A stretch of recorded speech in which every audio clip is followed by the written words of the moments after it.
ಕಳೆದ ಭಾನುವಾರ ಅಂದರೆ ನಿನ್ನೆ ಮೊನ್ನೆಗೆ 8 ದಿನದಲ್ಲಿ ದೇವಸ್ಥಾನದಲ್ಲಿ ಒಂದು ಸಿಲಿಂಡರ್ ಸ್ಫೋಟ ಆಗಿತ್ತಲ್ಲ ಹುಬ್ಬಳ್ಳಿನಲ್ಲಿ.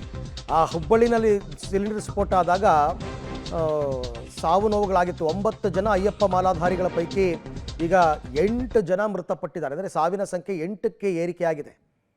6 ಇತ್ತು, 7 ಆಯಿತು, ಈಗ 8. ಪ್ರಕಾಶ್ ಬಾರ್ಕೇರ ಅಂತಂದ್ಬಿಟ್ಟು ಉಣಕಲ್ ನಿವಾಸಿ ಈತ.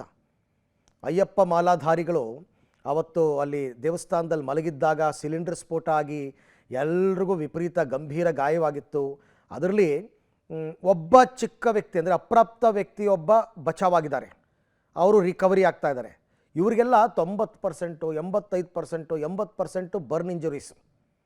ಹಾಗಾಗಿ ಇಷ್ಟು ದಿನ ಅವರು ಬದುಕಿದ್ದೇ ಹೆಚ್ಚು ಅನ್ನೋ ಪರಿಸ್ಥಿತಿ ಇತ್ತು. ಎಲ್ಲರೂ ಹುಬ್ಳಿ ಕಿಮ್ಸ್ನಲ್ಲಿ ಟ್ರೀಟ್ಮೆಂಟ್ ತಗೋತಾ ಇದ್ದರು. ಬಟ್ ಚಿಕಿತ್ಸೆ ಫಲಕಾರಿ ಆಗದೆ 8ನೇಯ ಅಯ್ಯಪ್ಪ ಮಾಲಾಧಾರಿ ಕೂಡ ಮೃತಪಟ್ಟಿದ್ದಾರೆ. ದೊಡ್ಡ ದುರಂತ ಇದು ನಿಜಕ್ಕೂ ಕೂಡ. 9 ಜನರ ಪೈಕಿ 8 ಜನ ಮೃತಪಟ್ಟಿದ್ದಾರೆ. ಒಬ್ಬ ಬಾಲಕ ಮಾತ್ರ ಬಚಾವಾಗಿದ್ದಾನೆ. ಅವನಿಗೊಂದು 35 to 40% ಬರ್ನ್ ಇಂಜುರೀಸು. ಅವ್ರು ರಿಕವರಿ ಆಗ್ತಾ ಇದ್ದಾರೆ. ಉಳಿದವ್ರನ್ನ ಯಾರನ್ನೂ ಬದುಕಿಸ್ಕೊಳ್ಳೋಕ್ಕಾಗಲಿಲ್ಲ. ಹೇಳಿ ಕೇಳಿ ಅಯ್ಯಪ್ಪ ಮಾಲಾಧಾರಿಗಳು ಎಲ್ಲರೂ ಕೂಡ. ಎಂಥ ದುರ್ಘಟನೆ, ಯಾರದ್ದೂ ತಪ್ಪಿಲ್ಲ, ಆದರೆ ಎಲ್ಲರೂ ಪ್ರಾಣವನ್ನು ಕಳ್ಕೊಂಡಿದ್ದಾರೆ.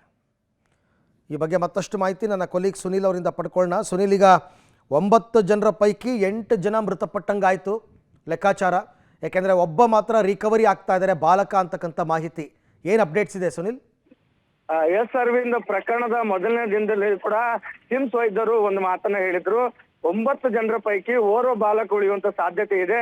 ಇನ್ನು ಉಳಿದವರ ಸ್ಥಿತಿ ಚಿಂತಾಜನಕ ನಮ್ಮ ಪ್ರಯತ್ನ ಮಾಡ್ತೀವಿ ಅಂತ. ಆದ್ರೆ ಕಿಮ್ಸ್ ಅವರ ಪ್ರಯತ್ನ ಯಾವುದೇ ರೀತಿ ಸಫಲಕಾರಿ ಆಗಿಲ್ಲ ಅಂತ ಹೇಳ್ಬೋದು. ನಿಜಕ್ಕೂ ಒಂದು ನೋವಿನ ಸಂಗತಿ. ಯಾಕಂದ್ರೆ ಈ 9 ಮಾಲಾಧಾರಿಗಳು ಅಯ್ಯಪ್ಪ ನೋಡುವಂತಹ ಒಂದು ಖುಷಿಯಲ್ಲಿ ಮಾಲೆಯನ್ನ ಹಾಕಿದ್ರು.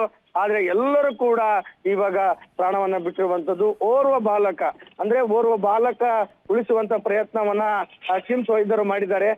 25% ಸುಟ್ಟ ಗಾಯಗಳನ್ನು ಹೊಂದಿದ್ದ. ಸೊ ಆತ ಈಗ ನಾಳೆ ಅಥವಾ ನಾಡಿದ್ದು ಡಿಸ್ಚಾರ್ಜ್ ಆಗುವಂತ ಸಾಧ್ಯತೆ.